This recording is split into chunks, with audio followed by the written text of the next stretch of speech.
This is the work that's waiting for me today, as well as an alteration, or basically a repair on this pair of pants. And then I need to make a hoodie out of that.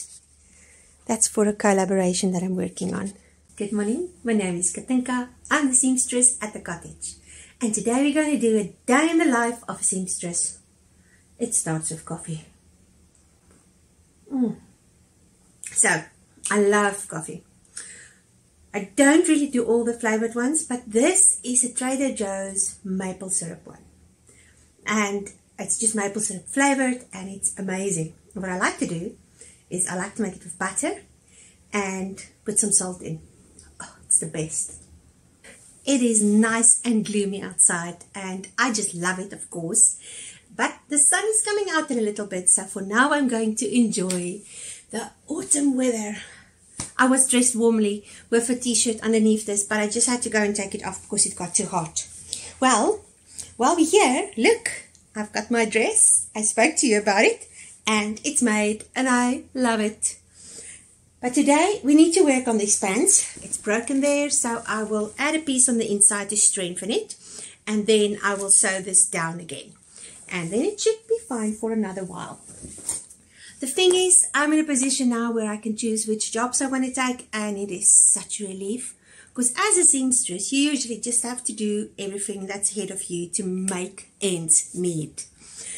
And now I can choose. Another thing I have to do is I need to sort out. It's quite chaotic over here. I've had an inspiration time going, you know, where you have all the ideas and not enough time. Well, there's patterns everywhere that I've been looking at. Today I'm working on my autumn wardrobe. I've cut all of these out and I want to get going on them. And I'm not allowed to cut anything else until I finish those things. Because I have had a bit of a cutting out obsession at the moment. And I need to stop. Before I started with sewing, I tidied up. Sorting out my working space before I start a big project always helped me to focus better.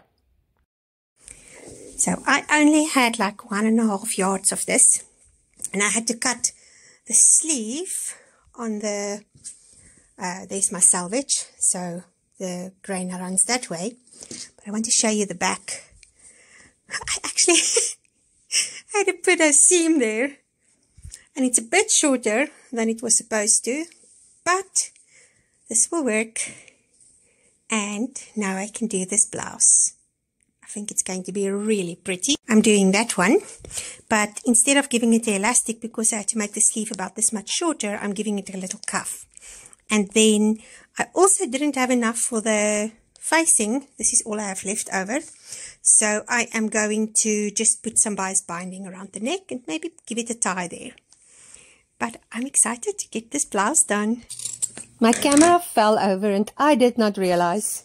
So I was cutting off some of the hem to put in there like that. Go in there and then just fold this back and sew it down, and then I can sew the loop on there, and that should hold it in place. It's done. Now I can start with the fun things.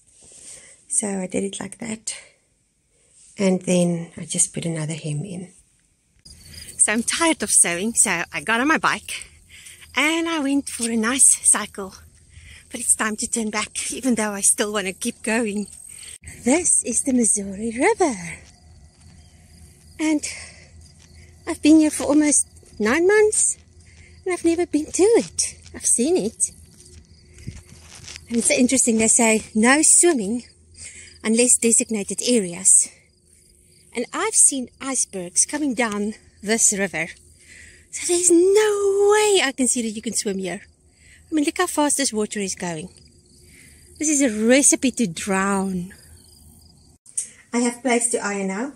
I sat down yesterday and sewed all the pieces together for the frill.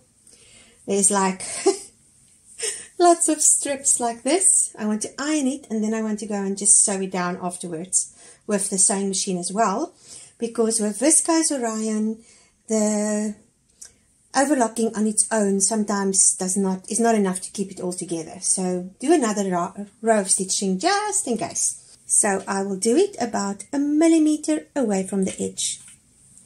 So I need to iron this both the frills, and then I can cut it straight, because some places it's not as straight as I wanted it to be, like over there. That is something that we sometimes forget with sewing. We look at the end result that everybody reaches and we get excited and we think, when am I going to get there? Well, the secret is you just do a little bit at a time. Golden light pours through the blinds, wash away the worry. That's a bit of a bummer. I've done all this work sewing all of these things together and it works, but I didn't do it very neatly. And the thing is, I want to be proud of my work. So the ones that's really bad, I'm just busy unpicking them and doing them properly. And also, in the end, that will just give me a better finished project. And I think that's what it's about. It's about being proud of your work. This is going to take forever and a day. I wish I cut them right from the start. But I'm going to fix it because I want this dress to be nice. And this being on the bias, that's going to irritate me. But if you look, that's the smallest piece in all of them. And it actually, I can cut them straight. So I'm just going to go through and pick the ones, actually, I pick all of them and just cut them all straight. And then sew them together again. I'm tired now. And it is time to wind down before bed. So I think I'm going to sit and knit on this for a bit. And then I'm going to go and sleep. So today was actually a good day. Even though it took time to get everything done. And even though I wasted time by not doing that frill correctly the first time I did it, I still got a few things finished. The pants, I'm very happy to report that they are a hit. I also finished this top. The jury is still out on it. I'm not sure I love it, but I do see how I can wear it in my winter wardrobe. And I think I'm going to wear it and then decide later on how I feel about it. I had to add this piece in the back, 2 pieces, to make it fit. And I thought it was going to bother me, but when you have it on, you literally do not see it. And that's something that I'm doing more and more lately, is just adding it. Just add. If I need to, I add a piece where I need it, because mostly it doesn't really make a difference as long as you keep the grain line and direction in mind. Thank you for spending this day with me. It wasn't very adventurous or even a lot of sewing, but I'm glad you kept me company, because sometimes having that company actually keeps me accountable to keep going. I'm now going to spend some time knitting, and then I am going to bed. Thank you for watching, and I'll see you in the next video. Goodbye.